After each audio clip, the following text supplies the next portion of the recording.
Galera, bom dia, boa tarde, boa noite. Bom, ontem nós tentamos fazer aqui a primeira videoaula, né? Não saiu lá aquela coisa bacana, não. Até porque eu estava muito travado, mas hoje já vai sair uma videoaula um pouquinho melhor, tá? Queria revisar com vocês nesse segundo momento os conceitos de termometria, já que a gente vem falando aí de termologia. E termometria nada mais é que o estudo de como a gente consegue medir de forma adequada, mensurar de forma adequada a temperatura dos corpos. Até porque nós sabemos que nossos sentidos eles não são maravilhosos para as coisas, né? A gente se apaixona. Então nossos sentidos eles não funcionam como deveriam funcionar. Bom, antes de entrar precisamente aqui nas principais escalas termométricas, coisa que a gente já faz diretaço na sala de aula, aqui dá tempo da gente conversar um pouquinho mais e eu queria passar para vocês um pouquinho da história da termometria, tá? As primeiras noções que tivemos são as nossas noções dos nossos sentidos, basicamente, principalmente do sentido do tato. Então, assim, o ser humano, desde as épocas mais antigas, desde o descobrimento do fogo para cá, ele já vem tendo contato com a temperatura. E aí, nesse contato, ele tem o tato para decidir o que é quente e o que é frio, tá? Geralmente em relação a ele mesmo. Uma coisa que eu falo muito em física do primeiro ano, cinemática, que a gente tende a se colocar como ponto de referência. Para a gente, o mundo ele gira em torno da gente. Não foi diferente também nessa questão da física. Geralmente os homens, né, eles tinham como medida para a temperatura o seu tato, as suas próprias noções, os seus próprios sentidos, e aí em relação a ele, em relação ao seu tato, ele decide o que é quente e o que é frio. Nota a primeira coisa, tá? Já falei com vocês que quente e frio não é um conceito muito bom para se utilizar com temperatura. Aquilo que é quente para mim pode ser frio para você ou para outra pessoa e vice-versa. Eu gosto de dar o exemplo aqui do São João de Irecê, né? 17 graus Celsius, tu parado no meio da praça, sem conseguir uma costelinha para dançar. De repente, quando tu olha ali e volta, tu sente o maior frio, cara. 17 graus, pô, tá congelando. De repente chega uma galera ali do sul, 17 graus no sul, tu vai ver os caras no meio da rua de camiseta pegando bronze. Os caras tá uma temperatura amena, tá quentinho, tá gostoso. Então depende muito dessas referências. A gente falou na aula anterior de equilíbrio térmico, por exemplo. Pensa comigo, uma porta de madeira com um trinco ali, geralmente aquelas maçanetas, tá? Com uma maçaneta de alumínio. Quando tu pega na porta de madeira e depois tu pega ali na maçaneta, tu tem uma impressão clara de que a maçaneta ela tá mais fria do que a porta. Quando na realidade os dois estão ali há muito tempo em um sistema conjuntos, né? O alumínio ali está junto com a madeira, o trinco está junto com a porta, e eles estão em equilíbrio térmico. Mas pela questão da condutividade, né, dessa energia térmica, a diferença entre o alumínio e a madeira, a gente tem a noção de que o alumínio ele está frio e que a madeira ele está quente. Então assim, nossos sentidos eles costumam nos enganar. Eles não são a melhor referência que a gente pode ter para medir temperatura e também para outras coisas, né? Nossos sentidos, por exemplo, não são bons para medir a distância. Daí teve que se criar formas de medir a distância adequadamente. Nossos sentidos não são bons para se medir o volume de um som. Tivemos que criar formas para medir. Então, da mesma forma, criamos formas para medir a temperatura, tá? E isso começou com Galileu Galilei na invenção de um equipamentozinho bem simplório chamado termoscópio. O que seria esse termoscópio? Aqui tem uma representaçãozinha do termoscópio, tá? Mas esse termoscópio ele seria o seguinte: você pega uma vasilha normal onde você vai colocar um líquido. Geralmente eles colocavam ali água ou algum líquidozinho, álcool com um corante, né? Para tu conseguir perceber a variação desse líquido sempre, já que o bulbo de vidro ele era transparente. Tu vai pegar então um vidro, uma vidraria em que ela tenha um canal fino e um bulbo no fim do canal, tá? Um bulbo seria como se fosse assim, tu tem o vidrinho fino e tu tem ali como se fosse uma bexiga um pouco cheia, né? Seria o bulbo, como mostra aqui na figura, tá? Como se fosse uma bexiga ali na ponta, só que também de vidro, né? Uma vidraria única. E aí o que ele fazia? Ele botava a mão dele nesse bulbo, Obviamente a mão dele passava a temperatura para esse bulbo, já que o bulbo está ali em temperatura ambiente. Geralmente a temperatura do nosso corpo é maior que a temperatura ambiente, lembre-se disso, tá? Ele colocava a mão ali, esse ar se dilatava, o ar que estava por dentro do bulbo, expulsava um pouco de ar dessa vidraria, ele virava essa vidraria de cabeça para baixo, colocava na água. Quando ele colocava na água e deixava voltar à temperatura ambiente, a temperatura diminuía, com essa contração do ar ali dentro, um pouco de água acabava subindo pelo filamento, que seria essa questão aqui, né? A água sobe e ocupa uma certa altura no filamento. E aí como ele fazia para, entre aspas, mensurar temperaturas? Ele pegava um objeto e colocava em contato com essa parte de cima aqui do bulbo, tá? Quando o objeto era quente, esse ar se expandia e empurrava a coluna de água um pouquinho para baixo. Quando o objeto era frio, o ar se contraía e puxava essa coluna para cima. Então o que acontece? Quanto mais alta a coluna de água, mais frio era aquele objeto. Quanto mais baixa a coluna de água, mais quente era aquele objeto, tá?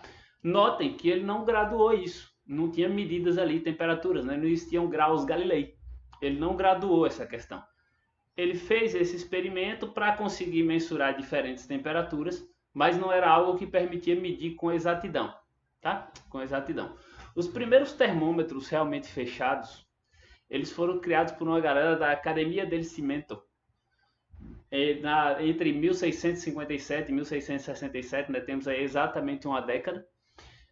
Foi uma revolução nessa área da termometria, por quê? Pelo termômetro ser fechado, eles já diminuíam algumas variações nessas medições aí. E aí eles fizeram o seguinte, eles fecharam o termômetro, então era um vidro fechado. Dentro desse vidro, eles colocavam, obviamente, antes de fechar esse vidro, geralmente trabalhavam com álcool, tá? Mas as duas medidas mais usadas, os dois produtos, os dois líquidos mais utilizados eram tanto álcool quanto mercúrio, tá? Ou álcool ou mercúrio. Eles colocavam ali dentro, fechavam esse vidro, tá? E aí eles começaram a criar suas escalas termométricas. E eles colocaram como ponto de referência lá o inverno e o verão da cidade de Florença. O único problema grande aí eram esses pontos físicos de inverno e verão. A gente sabe que no inverno as temperaturas são baixas, mas as temperaturas variam. No verão, tu vai ter temperaturas altas, mas as temperaturas também variam. Então tu não tinha ali um ponto fixo, né? Tu tinha sempre pontos variáveis. Traz o experimento para a nossa realidade. É como se tu fosse criar o termômetro e tu dissesse assim, não, eu vou deixar aqui para pegar a temperatura de agosto aqui em Irecê, que é quente pra caramba, mês do meu aniversário, bem quente. E aí eu vou ver o tanto que vai subir aqui essa coluna de álcool e vou marcar lá no máximo que subir. Todo dia eu vou olhando. Aí eu vou dizer assim, ó, o máximo foi aqui. Sempre ali perto do horário de meio-dia, né? Deixo lá no sol. E aí também, quando fosse em junho ali, que vai ter umas temperaturas mais amenas, a gente ia deixar ele do lado de fora de casa e meia-noite, toda noite, a gente ia lá medir o quão estava marcando ali a coluna de álcool ou de mercúrio na parte baixa, para a gente saber, basicamente, se a temperatura diminuiu muito ou não de um dia para o outro. E aí tu pegasse durante o ano todo e disse, não, a maior temperatura aqui vai ser o ponto maior da escala e a menor temperatura o ponto menor. Percebe que todo ano que tu for fazer isso, tu vai ter uma variação dessa temperatura, né? Não é uma medida muito bacana e é muito difícil das outras pessoas replicarem. Se a pessoa saísse lá com essa ideia de Florença e viesse replicar em outro lugar no mundo, a escala já fica totalmente diferente, né? Totalmente diferente. Bom, um cara chamado Joaquim de Lance, em 1668, ele deu um passo primordial para a criação de escalas termométricas realmente usuais. Ele definiu como pontos físicos para essa escala a temperatura de fusão do gelo, tá? Então já tem um ponto aí que a gente usa bastante, né? Temperatura de fusão do gelo. Porque a temperatura de fusão, cara, é o gelo saindo do estado sólido para o estado líquido. Quando tu tem a transformação de estado físico da matéria, tu não tem variação de temperatura, tá? Naquele período. Tu não tem variação de temperatura. A temperatura, ela fica igual até o gelo terminar de passar pelo aquele estado da fusão. Começou a derreter, até ele virar totalmente líquido, a temperatura está estável. tá? E ele usou como outro ponto a fusão da manteiga. E já é um probleminha também, né? Manteiga lá, manteiga aqui, podemos ter manteigas diferentes. Aí um cara, Renaldini, 1694, ele fez o seguinte, não, o ponto físico agora eu vou utilizar aqui, vou colocar como base, fusão e ebulição da água, tá? Esse cara, ele conseguiu botar esses pontos e até hoje basicamente são os melhores pontos que a gente tem para criação ou para replicação de escala termométrica. É a gente utilizar fusão e ebulição da água, é fácil de tu replicar, né? Tu bota uma água no congelador para congelar, espera derreter um pouquinho, tu tem ali fusão. Tu bota ali uma água para ferver, quando começar a borbulhar lá na panela, tu tem ebulição. Fica mais fácil da gente conseguir replicar isso. Notem, desses 3 caras que eu falei aí, esses termômetros já eram fechados, tá? E a única coisa que mudou foi esses pontos físicos. Foca nessa questão. A mudança nesses pontos físicos, ela faz o seguinte. Foram procurando pontos que ficassem mais fáceis de se replicar e que funcionassem em todas as localidades, por mais distante que seja, mais diferente que seja o local. Por que eles buscaram isso? A ideia de escala termométrica é de tu conseguir medir a temperatura com a maior precisão possível aonde quer que tu esteja, tá? Mas como criar uma escala era algo tão simples, qualquer pessoa, eu brinco na sala que até eu, né, que não sou o AIS da inteligência, conseguiria fazer uma escala termométrica se eu quisesse. Como qualquer pessoa podia fazer, cada localidade ali tinha um cara que era genial e saía fazendo sua escala. E aí, de repente, na Europa, chegou um tempo, tá? Tem referências aí de 20 escalas termométricas em uso em 1778 na Europa. Olha o tamanho da Europa. 27 escalas em uso. Cada lugar que tu chegava, a medida de temperatura era diferente. Tá? E isso causava também uma certa confusão, né? Então é o seguinte, vamos agora para o foco do negócio. Conceitos fundamentais para construir um termômetro, o que é que a gente precisa? Tá? Primeira coisa que a gente precisa para construir o termômetro é escolher uma grandeza termométrica. O que é grandeza termométrica? Bem, a grandeza termométrica é uma grandeza que varia em função da temperatura, tá? Ou seja, tu vai escolher algo que quando tu aumenta a temperatura dilata, quando tu diminui resfria, mas tu tem que observar 2 coisinhas. Primeiro, tem que ter um bom coeficiente de dilatação térmica. A gente vai estudar esses coeficientes mais à frente, mas deixa eu te adiantar uma coisinha. Quanto maior o coeficiente de dilatação, mais aquele objeto, mais aquele material, ele vai reagir à variação de temperatura. Então, se eu tenho algo com coeficiente de dilatação alto, significa o quê? Quando eu aumento a temperatura, ele aumenta muito. Quando eu diminuo a temperatura, ele diminui muito. E isso facilita para tu fazer um termômetro. Porque assim, pensa aí, tu vai fazer um termômetro, aí tu escolheu como material para medir essa variação uma barra de madeira.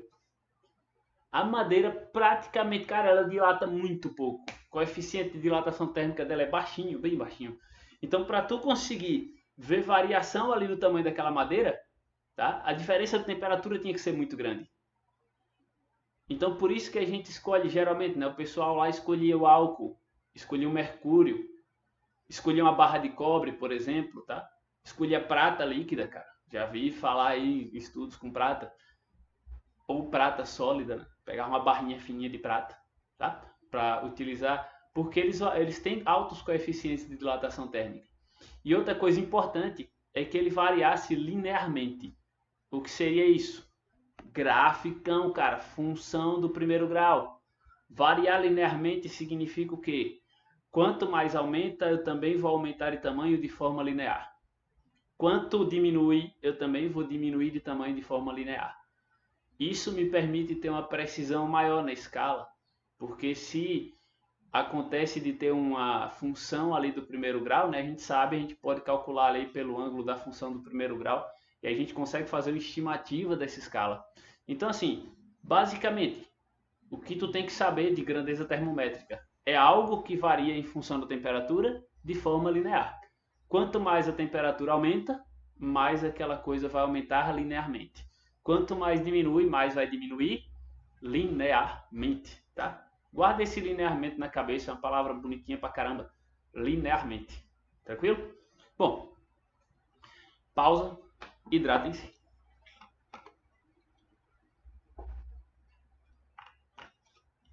Bom, escolhi a grandeza termométrica, tá? Então eu tenho ali já meu filamentozinho ali de vidro. Botei ali o que eu escolhi, por exemplo, escolhi mercúrio, botei ali, lacrei bonitinho. Eu tenho que calibrar em relação a pontos fixos. O que seriam esses pontos fixos? Voltar aqui no slide anterior, nosso amigo Reinaldi, né? Reinaldini, colocou ali pontos físicos dele, fusão e ebulição da água, tá?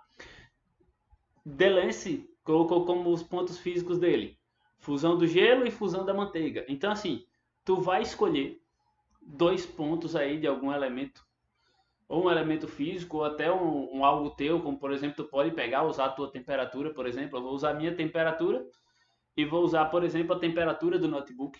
Posso colocar aqui no notebook, depois colocar debaixo do meu braço e medir essas coisas. Eu só tenho que ter 2 referências fixas, tá? Porque se eu for calibrar 10, 15, 20 termômetros, eu vou colocar eles em contato com a mesma referência e eu vou poder dizer, ó, 0 grau da escala Clênio é a temperatura do notebook e 100 graus da escala Clênio é a temperatura do meu corpo, por exemplo, tá? Então eu tenho que escolher pontos fixos. Geralmente tu vai ver esses pontos como fusão e ebulição da água. Até nos exercícios basicamente vai aparecer esses pontos por causa da escala Celsius também, tá? E aí depois que tu escolheu isso, o que tu vai fazer? Calibrar em relação a pontos fixos. Ah, eu escolhi fusão e ebulição da água. Peguei meu termômetro, boto dentro da água ali derretendo, o gelinho derretendo, né? O gelo em estado fundente, fusão. Espero descer ali a marquinha do mercúrio e marco lá. Marco o tanto que eu quiser, tá? Ali pode ser, por exemplo, 10 graus Clênio. Tá? Geralmente tu vai marcar 0, mas pode ser 10 graus Clênio. E aí depois eu boto na água fervente, espero subir, marco onde quero. Por exemplo, eu posso marcar ali 80 graus Clênio. Então eu fiz uma escala que ali vai de 10 a 80, né? Então ela tem 70 pontos de variação ali, tá? E aí eu vou graduar a escala. Se eu escolher de 10 a 80, eu vou ter que sair botando os pontinhos no meio. 11, 12, 13, 14, 15, até chegar em 80, tá? Tu vai dividir os graus atribuindo os valores para os pontos fixos. Então escolhi os pontos fixos ali. Celsius escolheu o quê? 0 e 100. E aí ele foi fazendo 1, 2, 3, 4, 5, 6, 7, 7, 100. Até lá em cima, tá? Se Celsius fosse preguiçoso, escolhia de 0 a 10. Né? Botava poucas coisas ali. Ainda bem que Celsius não é o professor de física de vocês. Que aí Celsius escolheu de 0 a 100, por isso que ele ficou famoso.